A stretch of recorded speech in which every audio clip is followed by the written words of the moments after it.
पण पण या सगळ्याच्यामध्ये एक थेट प्रश्न तुम्हाला आणखीन विचारायचा, कारण सातत्यानं सगळ्याच वेगवेगळ्या ऑफलाईन कोर्सेस याच्यामध्ये सगळीकडे विचारला जातो की ठाकरेंनी मराठीचा आग्रह धरला, पण ठाकरेंची मुलं जी आहेत ती सगळी बॉम्बे स्कॉटिशमध्ये गेली. तुम्ही स्वतः बॉम्बे स्कॉटिशमध्ये शिकलात. तुम्हाला असं वाटलं की कुठे एक सुप्रीमसिस्ट असा इंग्लिशमध्ये शिकल्याने आपल्याला का खरा ऍडव्हान्टेज मिळतो? म्हणजे काय होतं काय त्याचं? बघा, मी आता आपण कुठच्या भाषेत बोलतोय मग आजपासून? मला एक शब्द सांगा की मी इंग्रजीत बोललोय. सगळं आपण अस्खलित मराठीतच बोलतो ना. बरं, मराठी भाषेत देखील घरी आमचं वातावरण मराठीच असतं. आणि दुसरी गोष्ट म्हणजे कदाचित नुसतं देशातली नाही, नुसतं आशिया खंडातली नाही, तर जगातली एकमेव मुंबई महानगरपालिका असेल जिथे आम्ही मुंबई महानगरपालिकेच्या शाळेमध्ये IB board, ICSE board, IGCSE board, CBSE board आणि SSE बोर्ड हे सगळे आणले. जिथे त्या शाळेनं गळती लागली होती तिथे 10,000 ऍप्लिकेंट्स आले 4,000 सीटसाठी. आम्हाला ऑनलाईन लॉटरी काढायला लागली. म्हणजे ज्या शिक्षण पद्धतीत मी जाऊ शकलो आणि शिकू शकलो, माझं हेच स्वप्न होतं जे मी पूर्ण करून दाखवलं.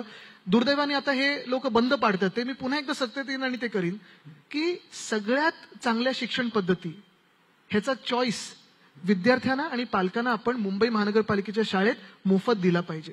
हे आम्ही करून दाखवलं होतं आणि पुन्हा करणार आता निवडणूक झाल्यानंतर. पण आता निवडणूक केव्हा होणार आहे? आता सगळ्यांचं न्यूयॉर्कवर लक्ष आहे. ते झाल्यानंतर कदाचित तिथे पण EVM नसेल तर गडबड नाही होणार. आपण ग्लोबल जगामध्ये आहोत, त्यामुळे या सगळ्या ग्लोबल वातावरणामध्ये तुम्ही न्यूयॉर्ककडे तुम्हालाही इंटरेस्ट आहे न्यूयॉर्कमध्ये? बिलकुल नाही. माझे मुंबईवर प्रेम आहे आणि मुंबईवर लक्ष आहे. पण न्यूयॉर्कवर एवढ्यासाठीच लक्ष आहे कारण तिथे तरी काहीतरी होतं निवडणुका. आमच्याकडे निवडणुका कुठे होतात?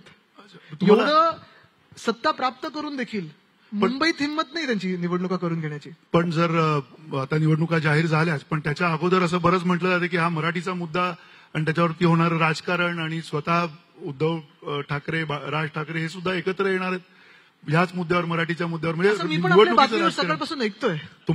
तुम्हाला अजून माहिती नाही, कल्पना काय? सोर्स बेस्ड बातम्या ऐकलं असेल थोडंसं पलीकडे काय चाललंय? IQ आहे, सोर्स बेस्ड बातम्या आहेत. पण किमान बघा, तुम्हाला एक सांगतो, याच्यात एक महत्वाचं, जे आम्ही एकत्र येत आहोत हा विषय फार महत्वाचा आहे. आज जे आम्ही सांगत आहोत की मराठी माणसाचं अस्तित्व असेल, मुंबईचं अस्तित्व असेल, हे धोक्यात एवढ्यासाठी झालेलं आहे. जसं मी सांगितलं ना मगाशी, अदानी मदर डेअरीच्या प्लॉटमध्ये फक्त एका प्लॉटवर मुंबईचं 1,500 कोटीचं नुकसान होतं.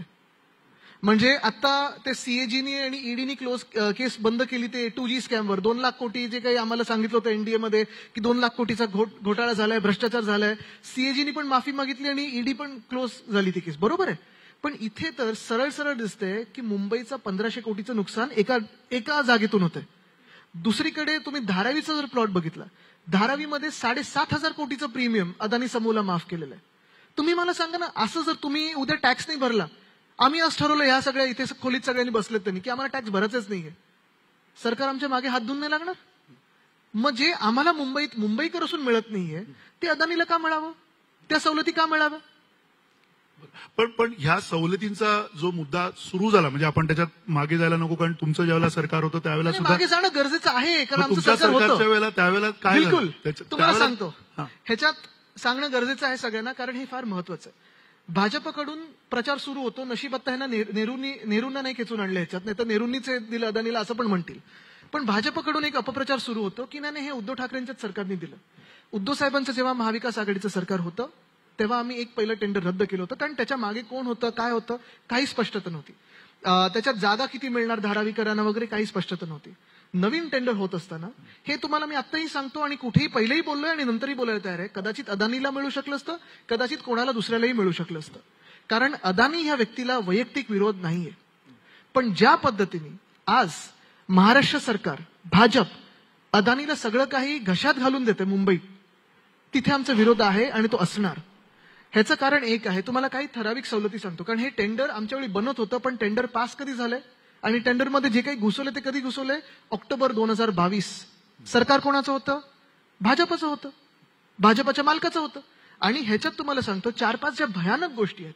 अदानीसाठी धारावी हे 300 एकर आहे, त्याच्या बाजूला जवळपास 250 एकर तिथे रेल्वे लँड आहे, अजून काही गोष्टी आहेत. ती जागा ह्या 300 एकरला जोडली गेली का? तर तिथे की तुम्ही बिल्डिंग बांधू शकता, म्हणजे चावी देऊन लगेच तुम्ही जे काही तिथे झोपडीधारक आहे त्यांना घरं मिळू शकतात, किंवा ट्रान्झिट कॅम्प बांधू शकता. बाकी जागेची गरज नव्हती. पण आता ह्या 250 एकर मिळाल्यानंतर अदानीने सांगितलं नाही, हे मला पुरेसं नाहीये, मला मुंबईत अजून जागा पाहिजे, कारण मला ट्रान्झिट बनवायचे 20 वर्षासाठी, मला घरं बनवायचे जे अपात्र आहेत त्यांच्यासाठी, मला अमुक करायचं ते बनवायचं.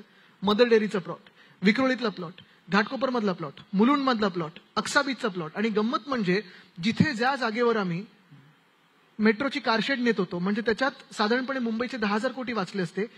3, 6, 4 आणि 14 ह्या मेट्रोच्या लाईन जोडून आणि ज्यात त्या काही लोकांनी जागा हडपलेल्या त्यांच्याकडून विकत घेण्याच्या ऐवजी एकाच जागी सगळं आलं असतं. 10,000 कोटी वाचले असते. ती जागा केंद्र सरकारने सांगितलं नाही, ही तर सॉल्ट पॅनची जागा आहे, मिठागर आहे, तुम्ही इथे कसं जाऊ शकता. कोर्टात गेले, बरोबर सरकार पाडलं आमचं. आरेला परत कारशेड नेली. आता सांगितलं आता मिठागर नाही, आता अदानीला देऊन टाका. तीच जागा. हा म्हणजे तुम्ही बघा, आता ही सगळी जागा मिळून 1600 एकर, जवळपास 1600 एकर फुकटात दिली अदानीला. त्याच्या पुढचं काय, तर मुंबईमध्ये टीडीआर जर कोणाला घ्यायचं असेल नवीन इमारत बांधायला, पहिले 40% हे तुम्हाला अदानीकडूनच घ्यावे लागतील. 7,500 कोटीचा प्रीमियम जो अदानीनी बीएमसीला द्यायला पाहिजे तो माफ. त्या धारावीमध्ये किंवा इतर जे धारावी रिडेव्हलपमेंटचं क्षेत्र त्यांनी घेतलेलं, मग पूर्ण मुलुंड वगैरे सगळीकडे, तिथे जर अदानीला काही बनवायचं असेल, बांधायचं असेल, गटार टाकायचा असेल, स्वतःचा पुतळा बनवायचा असेल, 15 दिवसात जर मुंबई महानगरपालिका असेल, नगरविकास खातं असेल, मुख्यमंत्री असेल, ह्यांनी हो किंवा नाही सांगितलं, काहीच उत्तर दिलं नाही, जे अदानीला वाटेल ते अदानी करू शकतात. हा कुठचा न्याय. आणि तुम्हाला ह्याच्याही पुढे जाऊन सांगतो, ह्याच्यापेक्षा पुढचं धोकादायक तुम्हाला सांगतो. ह्याच्या पुढे धोकादायक ही गोष्ट आहे, परवाकडे पहिली यादी आली सर्वेची, पात्र अपात्रची, आणि त्याच्यात 80% लोक हे अपात्र ठरवलेत. का, तर 31 डिसेंबर 1999 म्हणजे 1 जानेवारी 2000 साल इथपर्यंत जेवढे लोक तिथे राहत होते तेच तिथे राहण्यासाठी पात्र आहेत. 25 वर्षापूर्वी आता जे राहतात ते अपात्र आहेत. त्यांना अदानीकडून 12.5 लाखात घरं विकत घ्यायला लागणार. मग कुंभारवाड्याचं काय, चर्मोद्योगाचं काय, कोळीवाडा आमचा तो कुठे जाणार, 305 स्क्वेअर फुटात बसवणार आहे. एकंदर काय की ही जागा मग कोण घेणार, सगळे ह्यांचेच लोक जे आणून इथे ते बसवतील. मग बुलेट ट्रेनचं पण जागा तुम्ही फुकटात दिली गुजरातला, तुम्ही तिथे सुरत अहमदाबाद ते करताय, आणि गिफ्ट सिटी तुम्ही गुजरातला नेली. मग माझ्या महाराष्ट्राला, माझ्या मुंबईला काय मिळतंय. माझं शहर लुटून मी तिथे धारावीत 1 इंच सुद्धा त्यांना हलू देणार नाही. आम्ही लढू आणि जिंकू हे आम्ही ठरवलेलं. पण यासाठी तुम्हाला एकत्र यावं लागेल. आज मुंबई म्हणून सगळे आम्ही एकत्र आलो. उद्धव ठाकरे, राज ठाकरे एकत्र येतील असं वाटतं.